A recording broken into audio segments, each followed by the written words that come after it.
Well, our last speaker for the day will be Eric Giles, who is the Program Director and Primary Contact for the National Indian Carbon Coalition and provides education, training, and technical assistance to tribes and Indian landowners who are interested in entering the carbon credit market. Previously, Mr. Giles worked as a city planner for Portland, Maine, where he was responsible for site plan development services. Prior to that, he served as city planner for Claremont, New Hampshire, and long-range planning coordinator for the Flathead County Planning and Zoning Department in Kalispell, Montana. Eric is an active proponent of land conservation and environmental stewardship and served on the Indian Land Tenure Foundation Board of Directors for 7 years. He graduated from the University of Oklahoma with a dual master's degree in city planning and public administration and is currently pursuing a law degree at the University of Maine. Eric is a citizen of the Muskogee Creek Nation and a member of the Panther Clan. Welcome our last speaker of the day, Eric. Thank you, Brian and John, for putting this on, and really appreciate everyone for staying this long. But yeah, again, my name is Eric, and I serve as the program director for the National Indian Carbon Coalition. And as the final topic, we'll discuss which is most important to everyone here is tribal offsets in agriculture and rangelands. So, but what I'll do is I will begin with just some summary information about Indian agriculture and introduce the concept of carbon farming, and then just end with some closing observations on what we think is needed for an Indian lands project guidance. So this comes from the USDA Agriculture Statistics Service, and it showed that in 2012 there were about 38,000 Indian farms actively operated on 57 million acres of crop and rangelands. And about 80% of farms were located in the Southwest, Texas, Montana, and California and South Dakota. What the map shows is that the highest concentrations of Indian farms were located basically in the Four Corners region, and as well as the eastern portion of Oklahoma, which we call green country. It's the only place that has grass. But more than 44 million acres of Indian land is characterized as range and grazing land. And about 2/3 of Indian farms specialize in livestock production. Many tribes, landowners, they raise cattle, buffalo, horses, sheep, and goat. In addition to crop and livestock production, tribes and Indian landowners also lease their lands out to non-Indian landowners. And that leasing out of lands has been one of probably the biggest challenges in most places that we've had our project activities in, particularly in Montana and in the Great Plains region. While there was $1.8 billion in agricultural products sold from Indian farms, about 78% of those farms had sales of less than $10,000.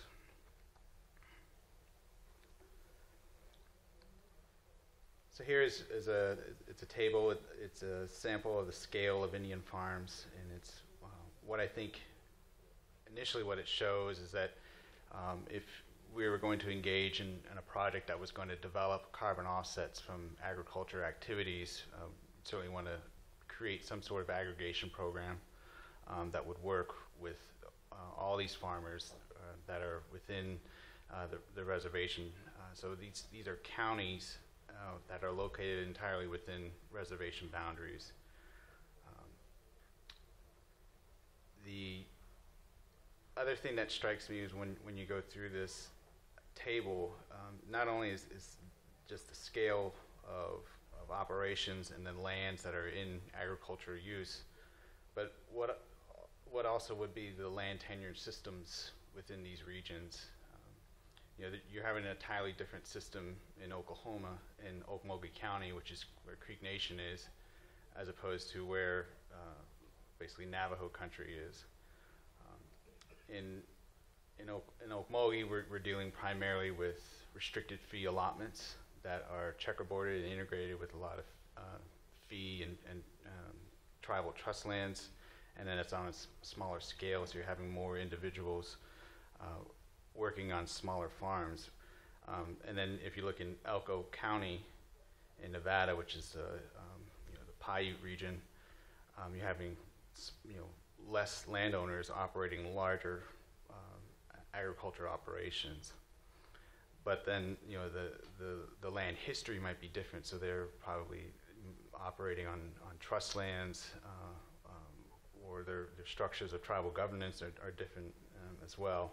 So you'd be wanting to know what the title of those lands are, what the tribal commercial codes would be, whether or not the reservation boundaries have been diminished, because then that affects what tribal laws can apply to those lands. For instance, in Creek Nation, they said that the reservation's boundaries have been disestablished.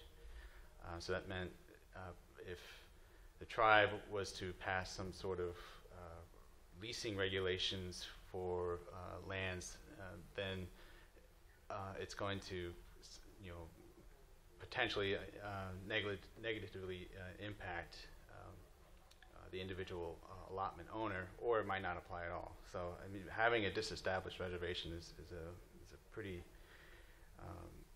important, or knowing what the status of your reservation boundaries are is as an investor is going to be important to these projects. But then comparing that to the Great Lakes region, where they have reserved treaty rights, and they've also been allotted, and their system is fractionated and checkerboarded. They have reserved treaty rights, but they still have control over the natural resource management for about 30 million acres in northern Wisconsin and northeastern Minnesota. So I think we're reaffirming again the context of Indian country, and that the project management methods that were successful in one area is going to be probably totally different in another region.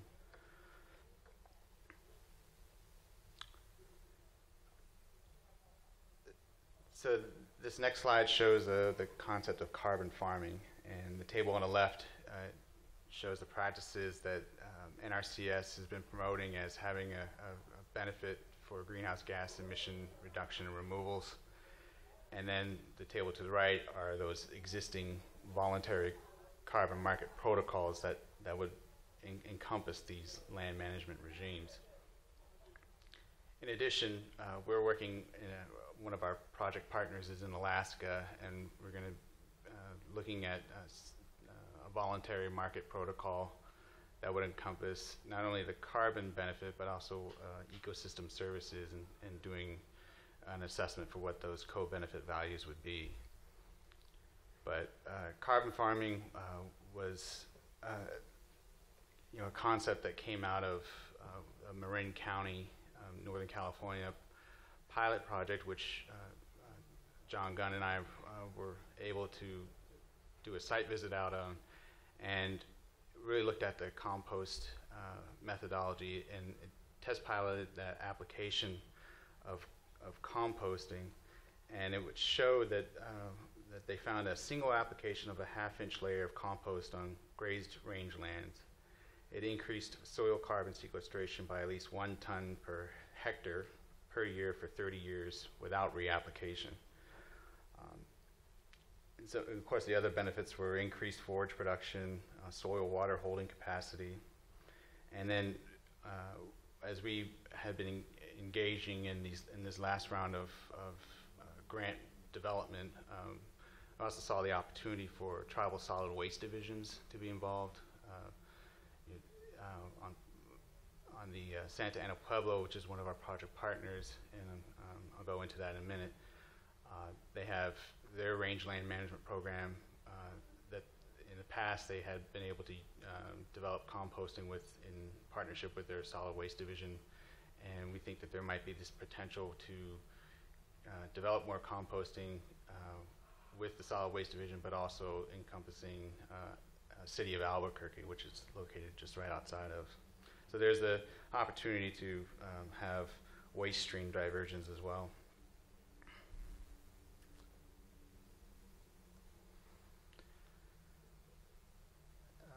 lot of our project activities, as you might have already seen, occur in the Great Plains region, and we focus on prairie grassland ecosystems.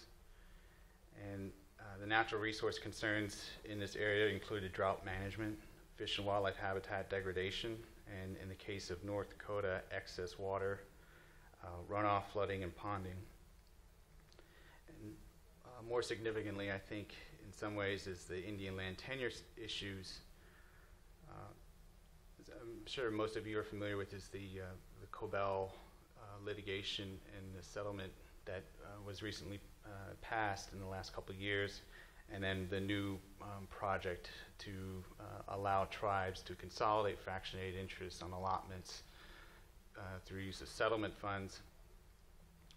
And what the BIA has done is they've engaged in a significant outreach effort, but they've also established a list of about the top 40 tribes with the most fractionated interests, and out of that 40, 20 are located in this prairie grassland ecosystem.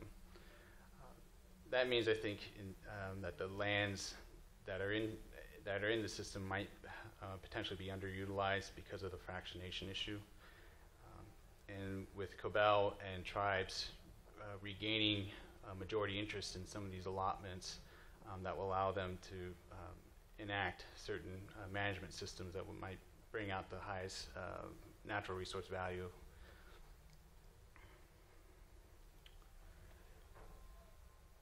So an example of what we're talking about in terms of the potential opportunity for reduced fractionation. This might be a part of some conservation plan that someone might have been looking at in somewhere in South Dakota, and they would see identify the different landscape types and land cover types, and then they could just start coming up with a different management plan for it and how it might benefit carbon or water systems or whatever their priorities were.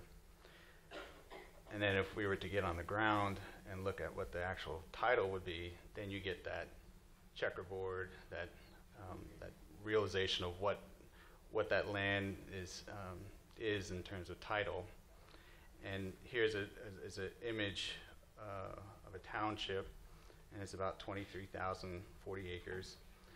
But you can see it's just comprised of all different types of land ownership types. So there's fee lands, tribal trust lands, individual allotments, and then within those allotments there might be highly fractionated due to the the descendancy of that allotment toward when it was initially allocated to that member. But you take that one scenario and then you just multiply it hundreds and hundreds of times, and then that's the kind of conditions we have today on Pine Ridge and Rosebud and in those areas in the Great Plains. So this is an issue that had been going on since they decided to do the Dawes Allotment Act, and they were contemplating how lands that are in trust, what happens when they are descended to their heirs. Well, then they have an interest in that land, and then it goes on and on and on. And so you'll find some allotments that maybe only have 10 acres with 1,000 different fractionated interests in that allotment.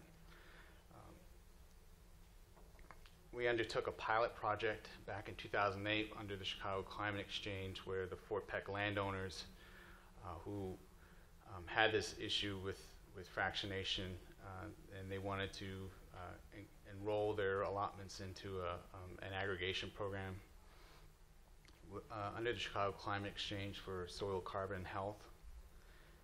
And it ultimately ended up including the tribe as well, and so there was about 367,000 acres that was going to be included, both of individual allotments and tribal trust lands. It went through the whole verification process. They came out with a sequestration rate, tons per acre, and they actually had developed contracts and were ready to move forward with creating a program. And what came out was that, well, these allotments, you can't just put these contracts on these allotments, and it's the same as leasing out lands, and so you have to go to the Bureau's regional office and get their sign off on this. And immediately that's where things started to come apart for this, is that there was the initial education learning curve of what is carbon. Is that an element? Is that a gas? How as an administrator at the BIA am I supposed to interpret a carbon contract? Once that took about, I don't know, like 3 months or so, it then went into the CFR rules, and they said, well, this is a contract, we have to treat it as under CFR rules, and so therefore you need to get majority consent for any allotment that's going to be a part of this program. And that's when the landowners just, understood that, okay, well, we're not going to be able to move forward, and then the tribe just went ahead and moved forward with its own enrollment of its own lands. But that was an example where you had never done this before, and it was a new economic development opportunity that we saw. It was a way to bring some additional revenue to allottees. But then, once you start getting into the bureaucracy, the red tape of it, it just kind of came apart on us. But the tribe was successful in getting their offsets verified and registered. And then the recession comes in, and the cap and trade program doesn't move forward, so the tribe decides to take its own decision and not sell the credits.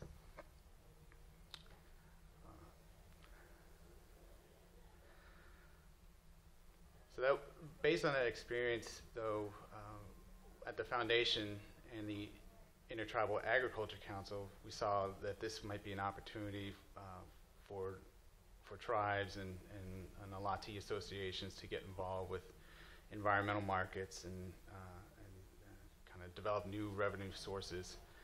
And they created the National Indian Carbon Coalition back in 2012. And a large part of my responsibility has been to do education and outreach to individual landowners and as well as tribal councils and land staff. But what we were able to do this past year was to come together and propose to develop a project that would encompass 4 pilot project areas.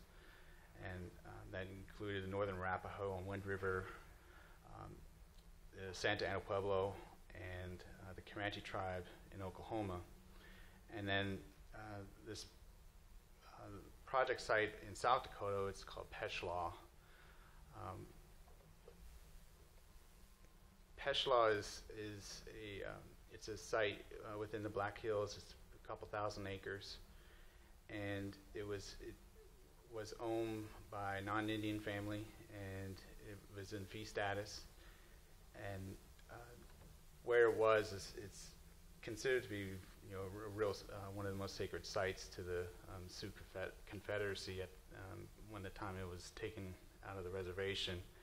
And it's still been used for ceremonial practices by Sioux elders and medicine men. But when the site, the family that the last generation decided they didn't want to use it for ranching or any agriculture purposes, they wanted to put it up for sale. And that's when the tribes got wind of it, and they talked to the foundation as well to help them buy back these lands. And so there was a partnership developed between the Shakopee tribe, Crow Creek, Standing Rock, and Cheyenne River, and Rosebud. And they decided to come together to buy back these lands. And so they were successful with help from the foundation. And they've purchased these lands now.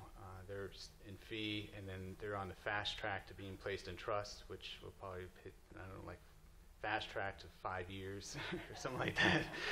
So, but the ultimate goal is to maintain this site as as one of a sacred site, but also to keep it in a way that would that they say will honor their traditional ways. And so they have a bison restoration project planned for this. And they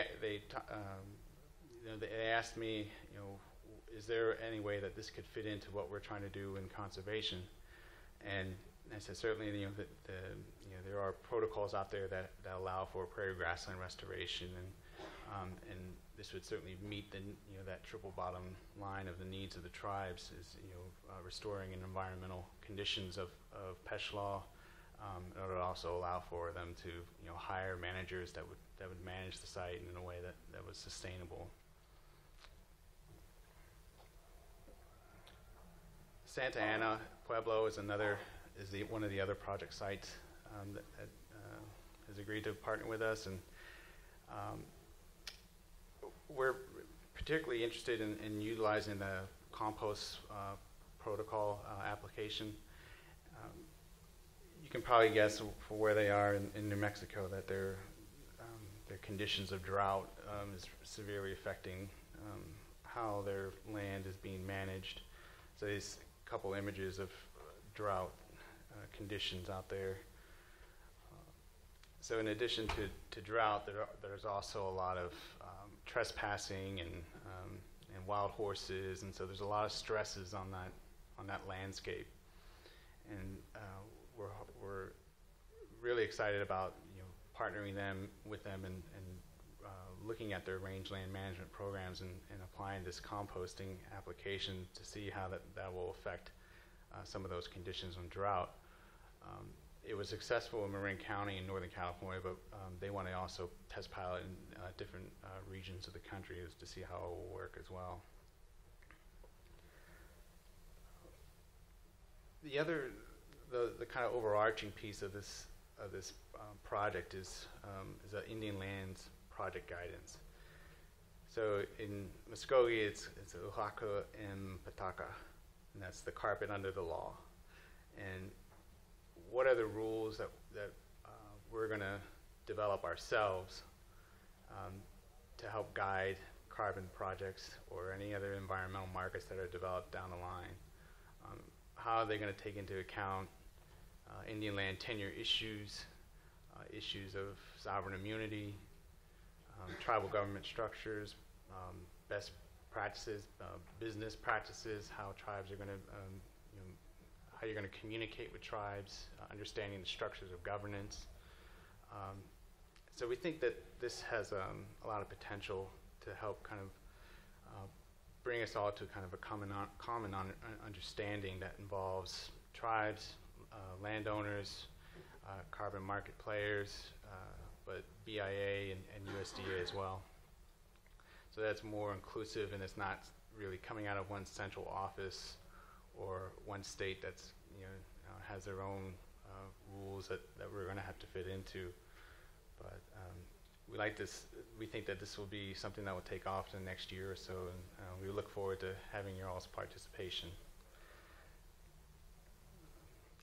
So that ends my presentation, and I can answer any questions you can. Thank you again for your time and attention.